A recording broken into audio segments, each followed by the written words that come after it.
The fluorescent lights hummed their electric monotone above Mercy General's night shift corridors, casting everything in that particular shade of white that made 2 a.m. feel like it existed outside time altogether. Margaret Walsh moved through the emergency department with the kind of quiet that only came from years of practice, soft-soled shoes barely whispering against the polished tile, her voice pitched low enough that patients relaxed the moment she spoke. A gentle hand on a shoulder. A measured reassurance. "You're safe now.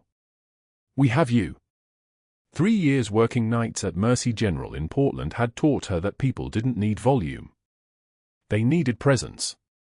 They needed competence wrapped in kindness. She had both in abundance, though no one who saw her would have guessed it from looking. Just a nurse in faded scrubs, average height, unremarkable face, the kind of person the eye passed over without catching. They didn't know. He had no idea. Dr. Hargrove stood in the doorway of the supply room at 2:16 a.m., watching her work.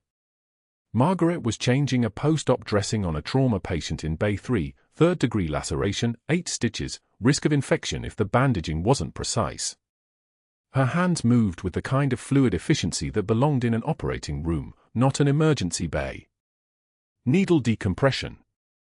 Surgical knots. The way her fingers knew exactly how much tension the sutures could hold before tissue damage became inevitable. She never fumbled. Never second-guessed. Her eyes had scanned the wound the way a sniper scans a kill zone, sector by sector, nothing missed, everything catalogued. Hargrove's jaw tightened. He saw only what he allowed himself to see, a soft-spoken night nurse who never raised her voice above a whisper, who stayed late without complaining, who made herself small in rooms full of louder people. The mouse, he'd started calling her in his head. Competent enough, sure. But small. Forgettable. Someone he could work around without friction. What Hargrove didn't see were the hands that had held lives together in places he'd never been, in circumstances that would have broken lesser people. The way her breathing stayed steady under pressure, in through the nose, out through the mouth, the mechanical control of someone trained for environments where panic killed faster than bullets. The scars across her shoulders, barely visible above her neckline if the light caught them right, each one a story she'd stopped telling 3 years ago. The pair of worn combat boots wrapped in tissue paper in her locker, size 11, desert tan leather creased from 1,000 patrols through Helmand Province. She never wore them anymore. She never unwrapped them. But she couldn't bring herself to discard them either. Some things you carry forever. The night shift at Mercy General moved at its own pace. Controlled chaos. Manageable crisis. A GSW in Bay 2 who'd stabilize by 4 a.m. 2 overdoses, OxyContin and heroin, a lethal combination that was becoming routine. An elderly woman with a UTI that had progressed to sepsis.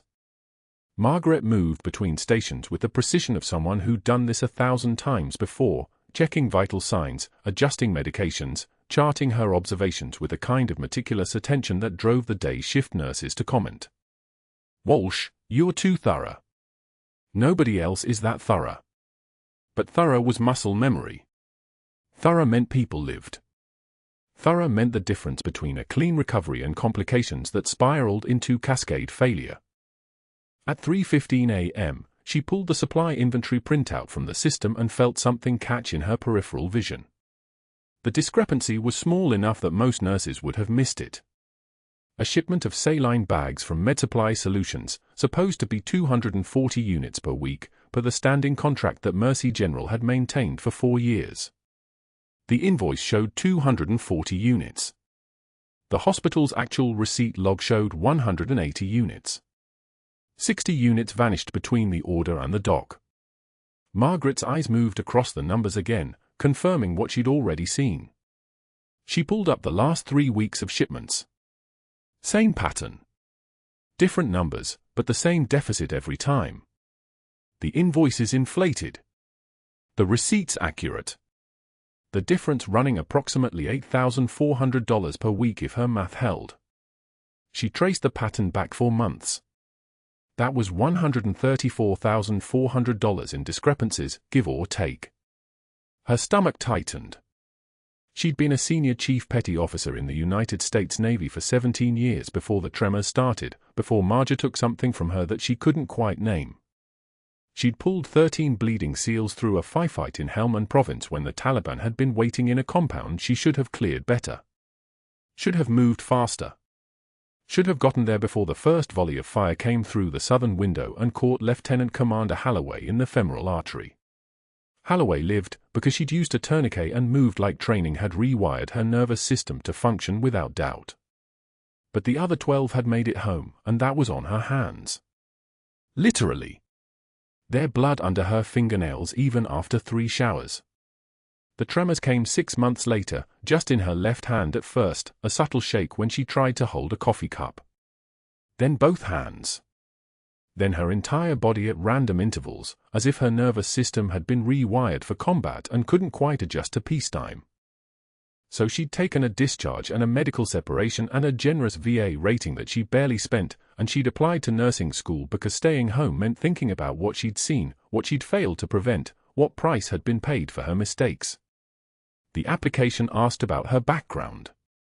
She'd listed prior medical experience and left it at that. She'd listed her home state as Oregon and moved to Portland where no one knew her name, where no one asked questions about the faint scars or the way her hands occasionally trembled or why she moved through the world like she was constantly prepared for an ambush. 3 years of invisibility. 3 years of being the quiet nurse who never spoke up, never demanded attention, never made waves. The perfect employee. The person no one noticed. The person it would be easy to discredit if needed. Margaret pulled up the supply records in the computer system and scrolled back further. 6 months now, 8 months. The pattern held steady.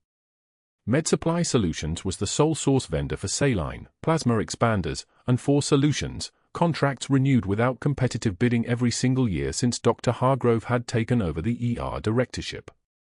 She knew the financial language, cost overruns, supplier preference, established relationships, minimal disruption to operations. All of it covering something else. All of it covering the mathematics of someone's profit margin. Her heart rate stayed even. Her breathing stayed controlled. Panic was a luxury. Panic was for people who hadn't learned to think through incoming fire. At 3:06 a.m., she printed out copies of the discrepancies, 6 weeks of data, highlighted and annotated with her own calculations, and walked them to Dr. Hargrove's temporary office, the small room adjacent to the main ER where he was reviewing charts for the overnight census. She knocked once, waited for acknowledgement, and entered. The room was small and aggressively orderly. Hargrove sat behind the desk looking like he'd been cut from old money and surgical steel, expensive watch on his wrist, a Rolex that cost more than her car, his white coat pristine and unwrinkled despite the late hour. He looked up from his paperwork with the expression of someone being interrupted by something inconvenient.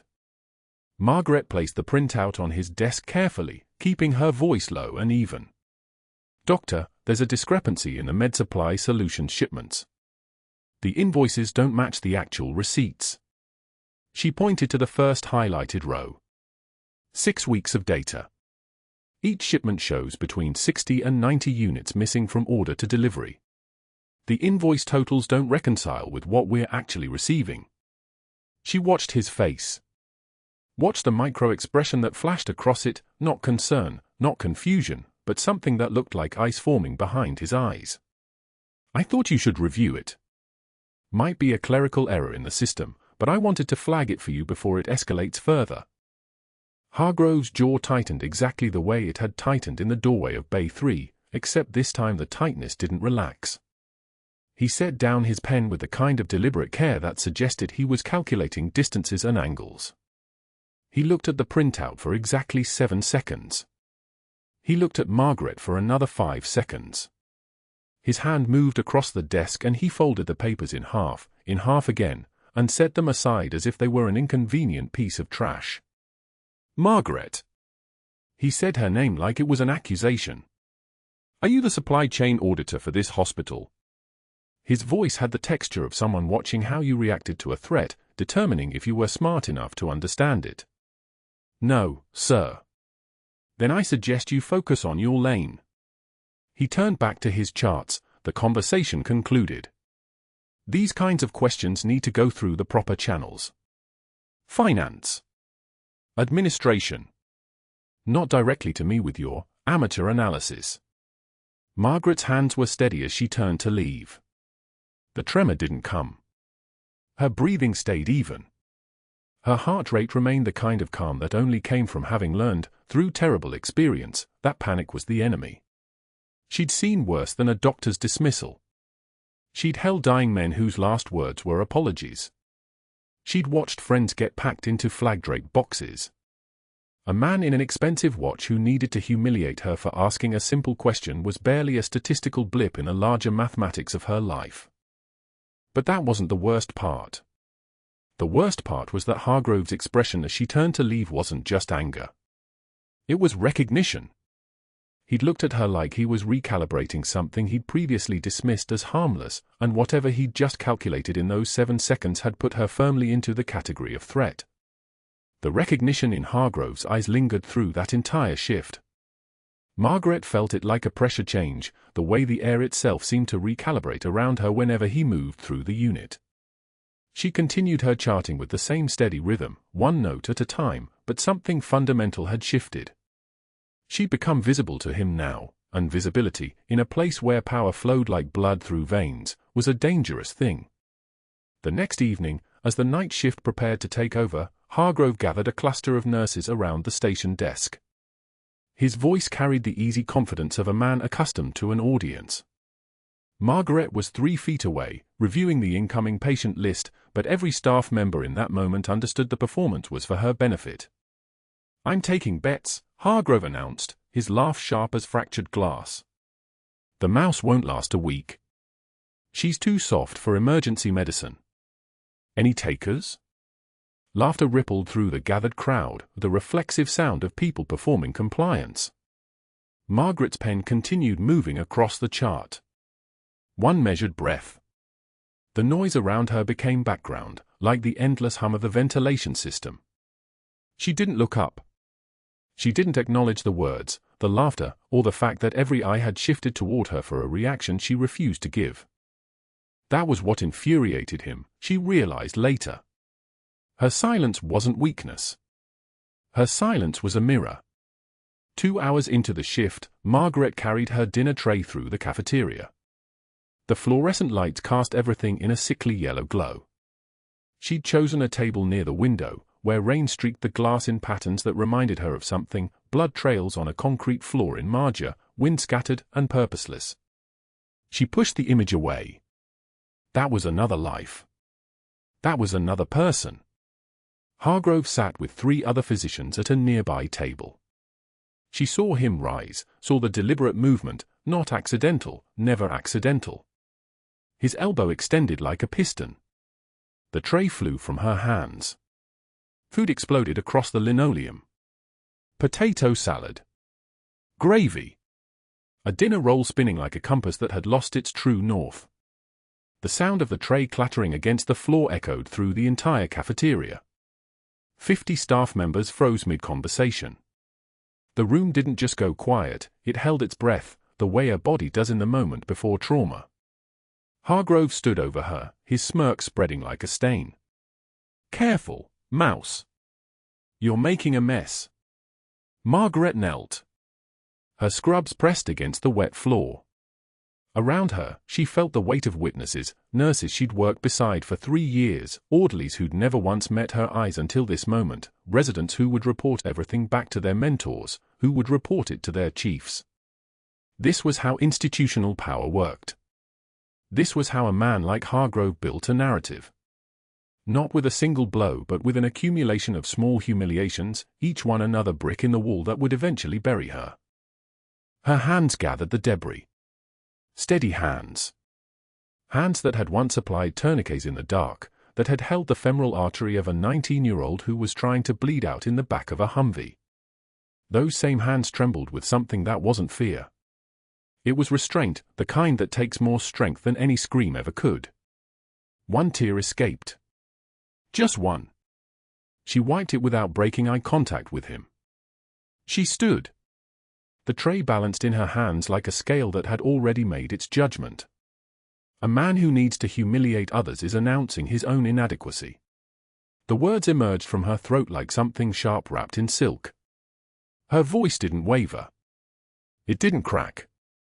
It was simply a statement of fact, delivered by someone who'd spent 2 decades watching people break under pressure and understanding exactly what that breaking looked like. The cafeteria had become a photograph, everyone suspended in the moment between cause and consequence. Hargrove's face went from crimson to something darker, a purple that bloomed across his jaw like bruising. His mouth opened. Closed. Opened again. But she was already walking, and whatever power he'd felt 30 seconds earlier had evaporated like morning frost.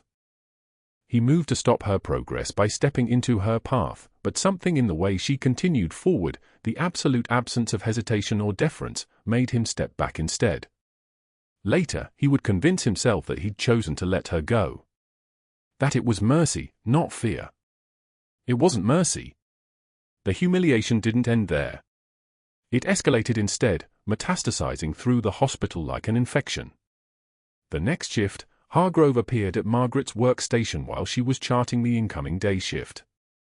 A patient file held loosely in his grip. He raised his arm and released it. The papers scattered across the floor like prayer cards. "Pick that up, sweetheart," he snarled, his voice loud enough for the incoming day shift to hear. "Or is bending over too challenging for you?" The other nurses exchanged uncomfortable glances. Nobody intervened. The hierarchy was clear, speaking on her behalf would constitute disloyalty to the order of things. Margaret knelt again, gathered the papers one at a time, organized them by date and vitals, and placed them on the counter with the same precision she'd learned in combat medicine courses where a single mistake meant a body in a flag-draped casket. She returned to her workstation without a word. But this was when Hargrove made his mistake.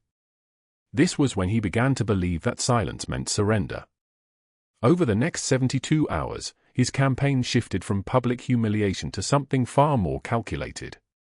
He placed a call to the hospital board president at home, a Saturday evening at 8:15 p.m., the time when people were most vulnerable to suggestion. His voice was professionally concerned. Margaret Walsh, he explained, had some concerning inconsistencies in her employment verification. Nothing criminal, of course. Just gaps. Periods of service that didn't quite align with her stated timeline. As ER director, he had a responsibility to maintain standards. He contacted the VA Medical Center where Margaret had listed her previous work history, requesting a reference check. The woman who answered the phone heard his tone of voice and understood immediately that this was an investigation dressed as a courtesy. He requisitioned an outside medical review team to audit the ER nursing staff, a procedure that happened once every 5 years. Except he specified Margaret's charts as the priority focus. Her documentation. Her procedures. Her decision-making framework. The noose was tightening, but Margaret continued her work with the same steady rhythm. She didn't speak to anyone about it. She didn't file a complaint. She simply documented everything, every shattered tray, every thrown chart, every snide remark witnessed by staff members whose names she carefully noted in the margins of her personal journal. She was assembling evidence like a person loading a magazine, one round at a time. And then the radio crackled. Trauma alert incoming. GSW ×5. ETA for minutes. The words hit the unit like an electrical current. Gunshot wounds. Multiple wounds. Critical. Margaret's mind shifted into the compartment where her former self lived, the part that had never fully retired, only rested. She moved toward the trauma bay, reviewing protocol, checking medication stocks, her hands working through the mental checklist without conscious thought. The ambulance doors burst open. Paramedics wheeled in a gurney carrying a man in tactical gear, his uniform saturated with blood. Field dressings covered 5 separate wounds, shoulder, chest, abdomen, thigh, and one that looked close to the subclavian artery. His vitals were already in free fall. Systolic barely 80. Heart rate 142. A man was bleeding out in real time, and every second was a countdown. Margaret's eyes found his face. The scar tissue across his left cheekbone. The line of his jaw. The mark behind his left ear where shrapnel had caught him in 2006. He was older now, broader through the shoulders, but that face belonged to a boy she'd protected with her own body during a mortar attack while dust and blood mixed and gravity stopped meaning anything. Danny Reeves. The interpreter's son. The 8-year-old who'd called her sister in Pashto and clung to her neck when the first explosion shook the compound. Now a colonel in the Green Berets, bleeding out on a stretcher in Portland, Oregon, 10,000 miles from where she'd last seen him alive. Hargrove appeared beside her, his eyes bright with something that looked like hunger. A VIP patient. A trauma case that would require documentation. A chance to see how she handled pressure. A chance to find weakness. He had no idea that he was standing next to a legend. He had no idea that everything he'd constructed over the past 48 hours was about to be erased by a single moment of recognition. The trauma alert crackled across the overhead speaker at 11:08 p.m., and Margaret knew before the words finished that her night was about to change. Code red. Multiple gunshot wounds. ETA 3 minutes. The ER nurses scattered like startled birds, pushing crash carts into position, checking defibrillator pads, running for lines through the warming cabinet. Margaret didn't move. She stood at the medication station, hand steady, watching the ordered chaos around her with the stillness of someone who had seen much worse. The ambulance bay doors burst open at 11:51. 2 paramedics wheeled in a stretcher carrying a man whose tactical vest was soaked dark with blood, 5 entry wounds visible across his chest and abdomen, his breathing shallow and irregular. His face was weathered, creased with the kind of exhaustion that came from living in places where the sun tried to kill you. Margaret's breath caught. Not because of the wounds, she'd handled trauma before, but because of the scar along his left temple, the one shaped like a lightning bolt, the one she remembered tracing with her thumb when he was 8 years old and terrified and hiding against her body while mortars screamed overhead. Danny Reeves. 22 years older now. A colonel's rank tab on his gear. A Green Beret operator with 5 bullets in his chest and blood loss that was already making his skin the color of old concrete. What do we have? Dr. Hargrove's voice cut through the organized chaos as he approached the stretcher, already pulling on sterile gloves with the practiced arrogance of someone who had never had to earn respect. Colonel Daniel Reeves, 42, took fire in Marjah approximately 4 hours ago, one of the paramedics said, moving with the efficiency of someone who had done this dance 100 times. 5 gunshot wounds. High-velocity rounds. We have 2 units of ONEG running, pressure's dropping, he's been in and out of consciousness. Last BP we got was 78/52. They moved him into Trauma Bay 2, and Margaret moved with them, her hands already reaching for the ultrasound probe without conscious thought. The muscle memory was automatic. 20 years had passed since she'd done this in combat, but the knowledge lived in her bones like scar tissue. She could see it now, the way his breathing was getting more labored, the way his jugular veins were distending, the way his oxygen saturation was dropping despite the paramedics pushing pure O2 through a non-rebreather mask. Cardiac tamponade.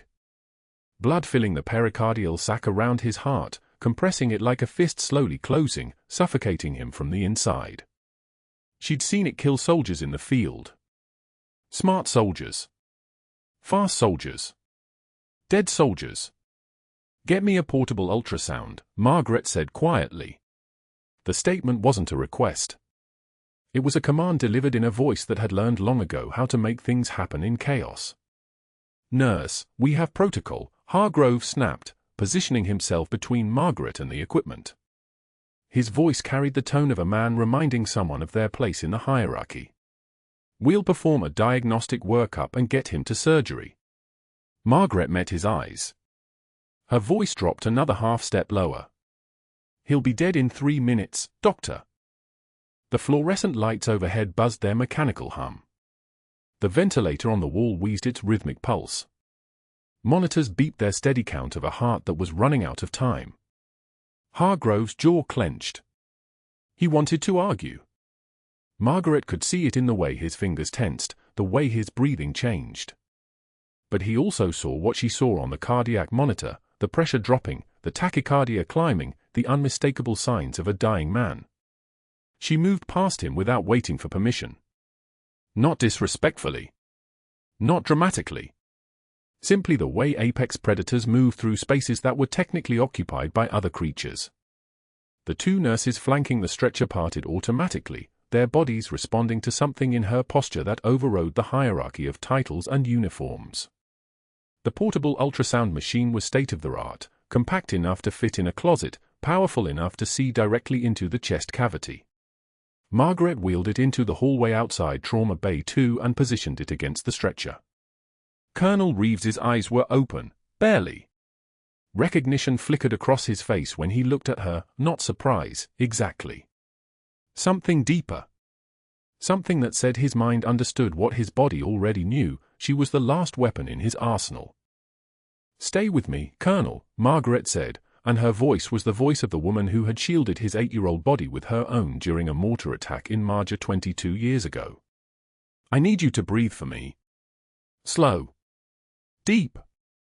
She pulled up his shirt, already torn and stained with blood, and positioned the ultrasound probe beneath his xiphoid process.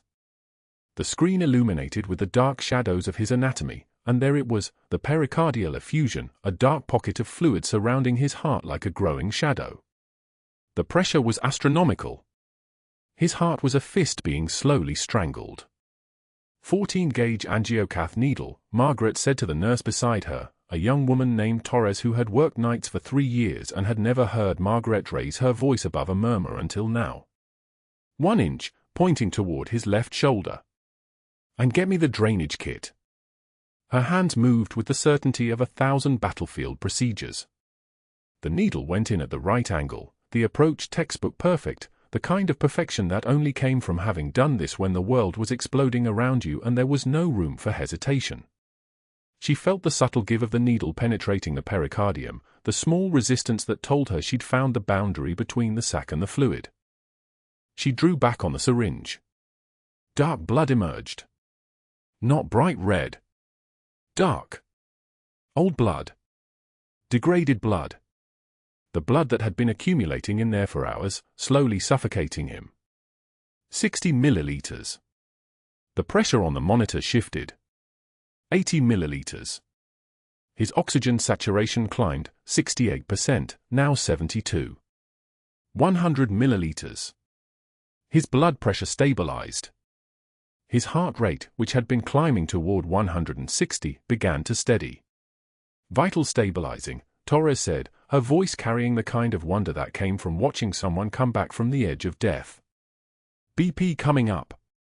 88/60. 92/62. Oxygen sat at 89 and climbing." The surgical team exploded through the ER doors at exactly 10 minutes after the trauma alert, a surgeon, 2 surgical nurses, and an anesthesiologist moving with the efficiency of people who had done this drill hundreds of times. They saw the scene, assessed it in seconds, and moved Colonel Reeves directly toward the OR. The procedure in the hallway had bought him time. The procedure in the hallway had bought him his life. Margaret stepped back, her hand still moving automatically, removing the needle, labeling the drainage syringe, documenting the procedure with clinical precision. She didn't feel the adrenaline. That wasn't how it worked for her anymore. The adrenaline would come later, in the quiet moments, when she was alone and could let her hands shake if she wanted to. For now, there was only the work. She turned from the stretcher and saw Hargrove standing in the doorway of Trauma Bay 2, his face the color of old plaster. His jaw was working, but no sound came out. He had just watched a nurse, a woman he had been publicly humiliating for the past 48 hours, perform a procedure that required the kind of training he would never possess. A procedure that required the kind of composure that comes from having lived in places where hesitation meant death. His expression shifted. The shock faded. Something else moved in, something colder and more calculating. Margaret recognized it immediately. It was the look of a man recalibrating. A man realizing he had made a miscalculation. A man deciding what to do about it. She walked back to the medication station, her scrub still damp with the colonel's blood, her badge swinging against her chest with each step. The hospital had returned to its normal rhythm, nurses moving between rooms, monitors beeping their steady songs, the ambient noise of a place dedicated to keeping people alive. But something had shifted. The hierarchy had been disrupted. Within an hour, Dr. Hargrove had pulled Margaret's personnel file from the administrative office. Within 90 minutes, he had filed an incident report with hospital administration citing unauthorized invasive procedure and scope of practice violation. Within 2 hours, he had contacted the state nursing board with allegations that Margaret had performed a procedure beyond her licensure. And within 3 hours, he had made a phone call to someone at the VA hospital in the next district, asking quiet questions about a nurse who had listed their facility as a previous employer, a nurse whose background didn't quite add up, a nurse who might have falsified her employment history.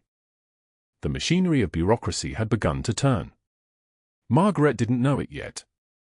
She was still in the nurse's station, charting the procedure, documenting the vital signs, noting every detail of the pericardiocentesis with the meticulous precision that had kept her alive in the field and that would, tonight, become the evidence that would destroy her. The colonel was in surgery. His heart was no longer being strangled. He would live.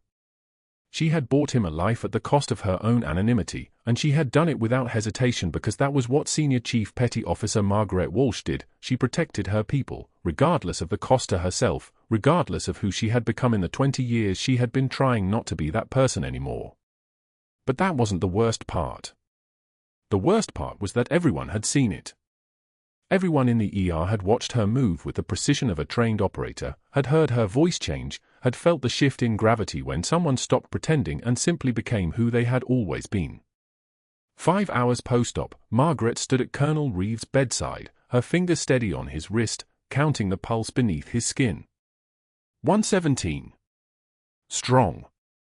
Better than the 142 that had screamed across the monitors when they'd wheeled him in. His blood pressure had climbed to 98/60. His O2 sat held at 94% without supplemental flow. The cardiac tamponade was resolved. The bleeding had stopped. He was going to live, and he was going to remember that it was her hands that had brought him back from the edge. She adjusted the foredrip and made a note on his chart, her movements automatic, practiced. The ICU hummed its familiar rhythm around her, ventilators whooshing, monitors beeping in a syncopated chorus, the soft hydraulic sigh of hospital beds being positioned. She'd worked this floor 3 years, but something had shifted in the last 6 hours. The other nurses watched her differently now. She could feel it in the way they stepped aside when she moved past.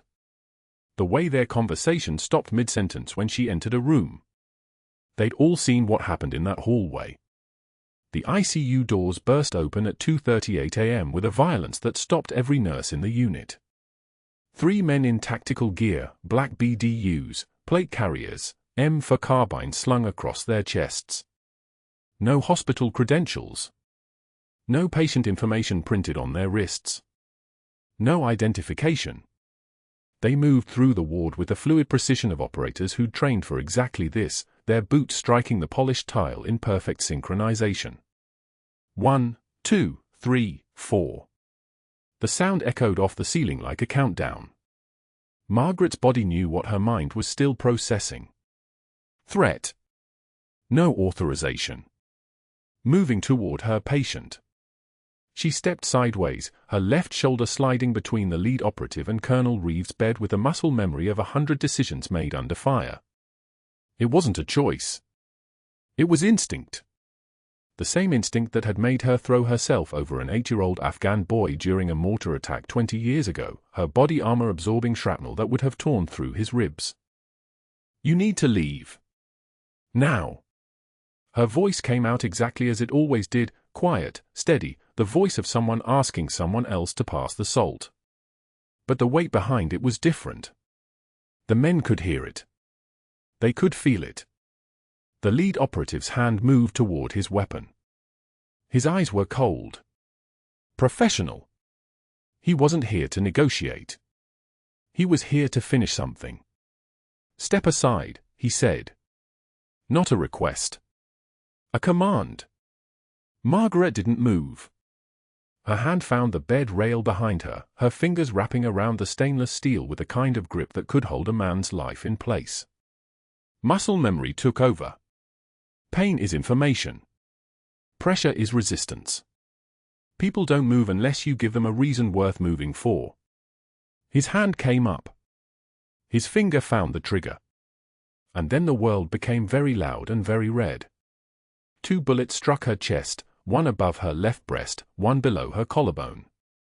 The impact came like being hit with a hammer, the shock arriving before the pain. Her third rib cracked. The bullet didn't penetrate the plate carrier she wore under her scrubs, the one she'd owned since 2005, the one she kept because she'd never learned how to stop being ready. But the third bullet found her shoulder, tearing through soft tissue and muscle before exiting in a spray of bright arterial blood. She didn't scream. Her hand didn't release the bed rail. Her eyes didn't leave the operative's face as she collapsed, her knees buckling beneath her, her body still positioned between the 3 armed men and the colonel. Alarms shrieked. The monitors screamed. Blood painted the white tile in arterial bursts, hers, not his. The operative fired twice more, but she was already down, already irrelevant. He'd accomplished what he came for, or tried to. Because the colonel's hand had moved. A soldier's reflex. His arm came up from the bed, force tearing free, and his voice cut through the chaos like a blade, "Stand down." The operatives froze. In that moment, the voice of command worked its ancient magic.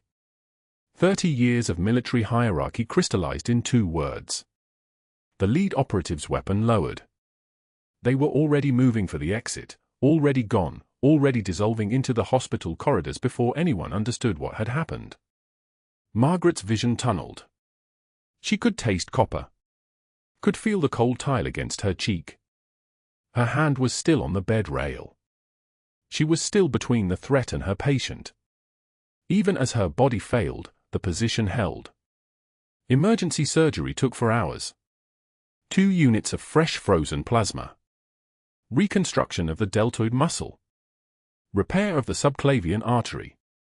The trauma surgeon told her later, when she woke in recovery with her arm in a sling and a shoulder that screamed at any movement, that she'd been 90 seconds from exsanguination. If the operative had fired a half-second faster, if the bullet had traveled a millimeter to the left, if she hadn't been lying on the entry wound in a position that created pressure against the bleeding vessel, she would have died on the ICU floor while watching the monitors climb. But she didn't think about any of that when she woke. She thought about the termination letter sitting on her bedside table. Hargrove had acted while she was unconscious. A hospital security officer stood at the foot of her bed, his jaw tight, his eyes not meeting hers. He held out the sealed envelope without speaking.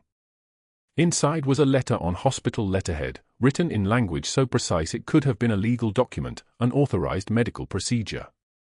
Failure to verify employment history. Creating a security incident. Effective immediately, your employment with Mercy General is terminated.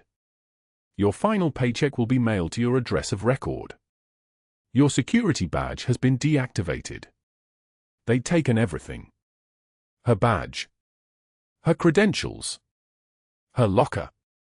A cardboard box sat on the chair beside the bed containing her personal items, a water bottle, a book, 2 scrubs, and at the bottom, wrapped in a towel, a pair of worn combat boots. They were tan leather, scuffed across the toe from 20 years of wear. The sole was separating from the heel. She'd bought them in 2004 at the quartermaster depot before deploying to Kandahar the first time. She never checked the box. She didn't want to touch those boots. Didn't want to think about where they'd been, what they'd done, what she'd buried when she walked into Mercy General 3 years ago as just a nurse with a soft voice and steady hands. That evening, her son found her at the kitchen table. She was still in the hospital gown, still wearing the sling, still bleeding through the gauze around her shoulder in slow dark spots that looked like a disease spreading. The sun had set 2 hours earlier. She hadn't turned on the lights. "Mom."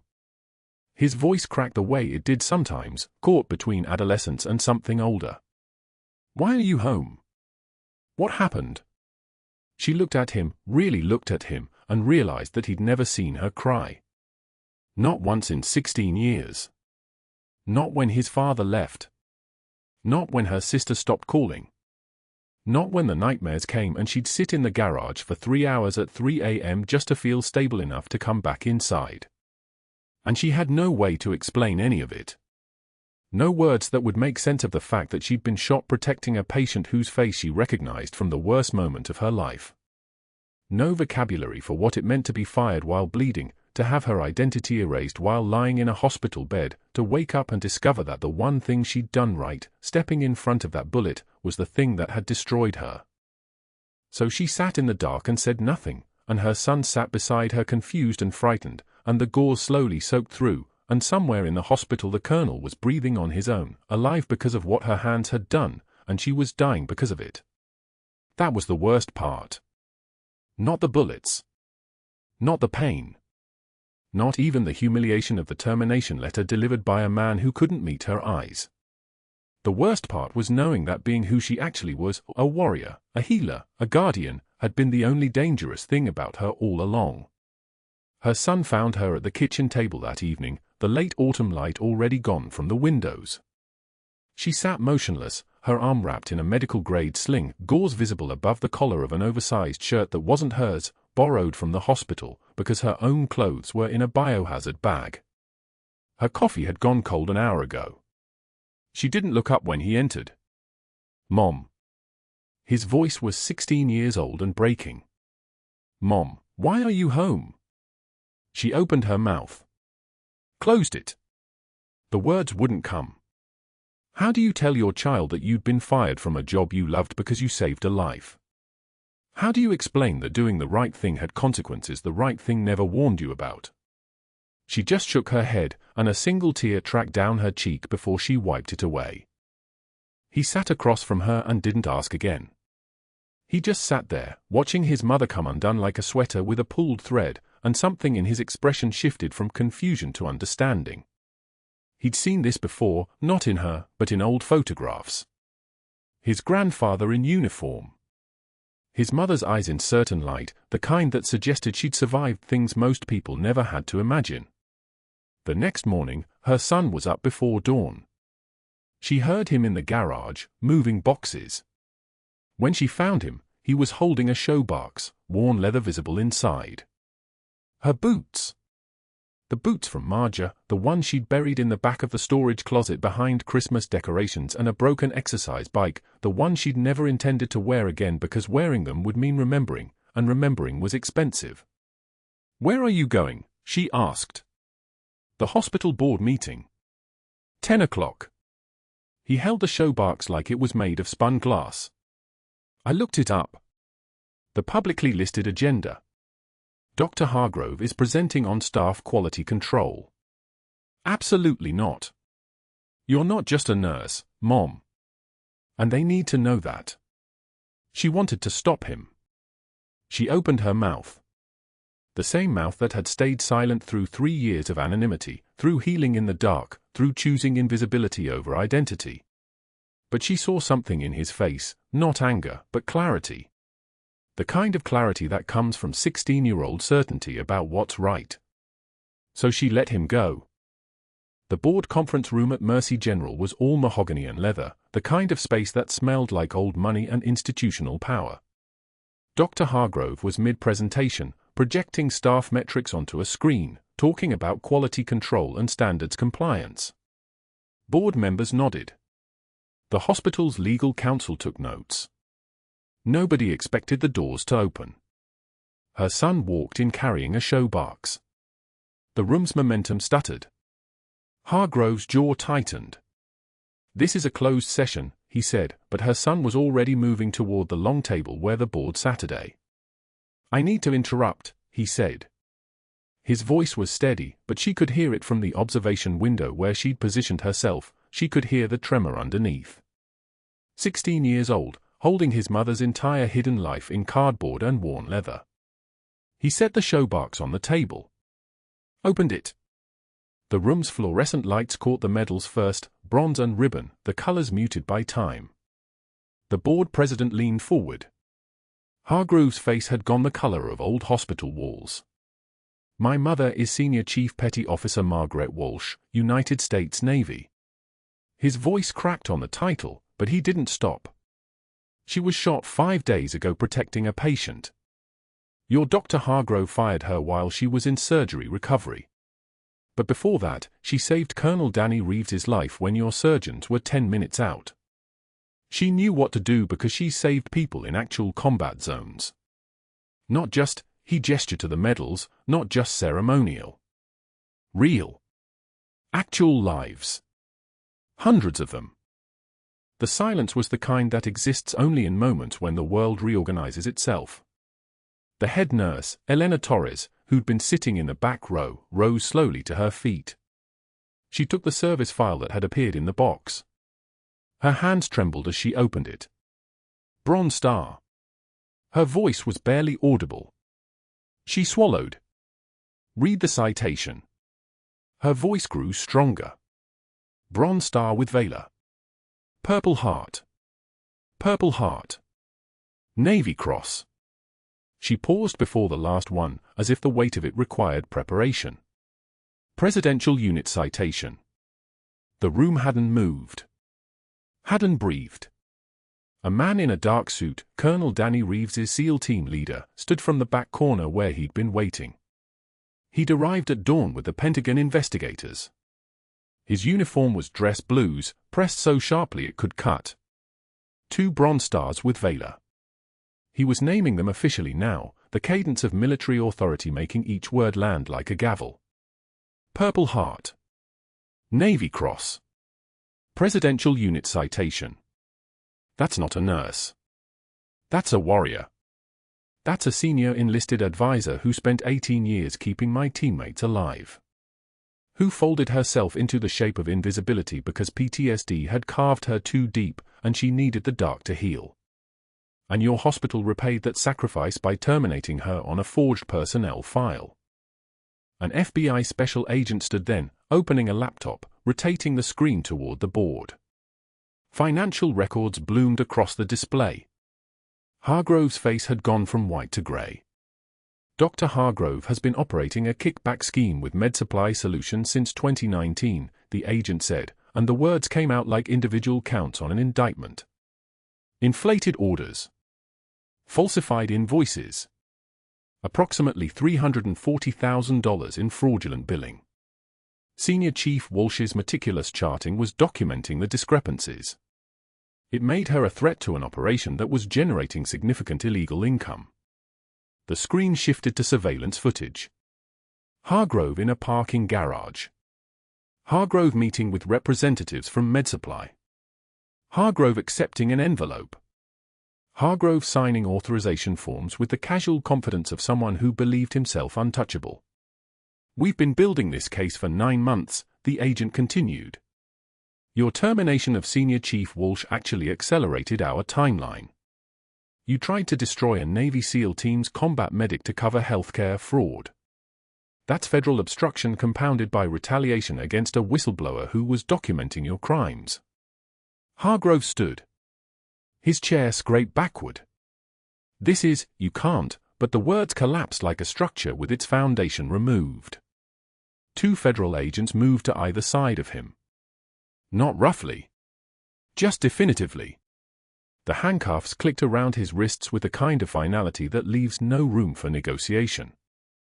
The perp walk took him through the same cafeteria where he'd knocked Margaret's breakfast tray to the floor, where he'd humiliated her in front of the entire staff, where the institutional power he'd wielded had felt permanent. Now he moved through corridors where nurses and orderlies lined the hallway, watching.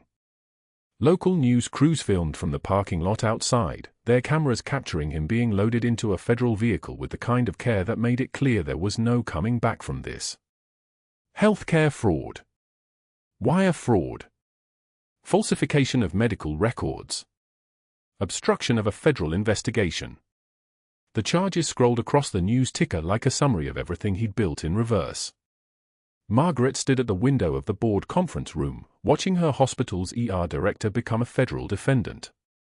The SEAL team leader approached her with the formal courtesy that comes from recognizing someone who'd fought in the same wars. "Senior Chief," he said. Colonel Reeve sent his regards. He said you've been saving him his whole life. She nodded once. That was all the words she could manage. 18 months passed. Mercy General offered her the ER director position. She declined. The Pentagon requested her return to active training duty. She was still considering. Colonel Reeves had recovered fully. He was in San Diego now, running tactical training operations for the 75th Ranger Regiment, and he'd called her exactly once to say thank you in a voice that understood what she'd lost. Dr. Hargrove taught CPR at a community college in Eugene for $16.50 an hour. His medical license revoked. His reputation distributed across news archives that would follow him forever.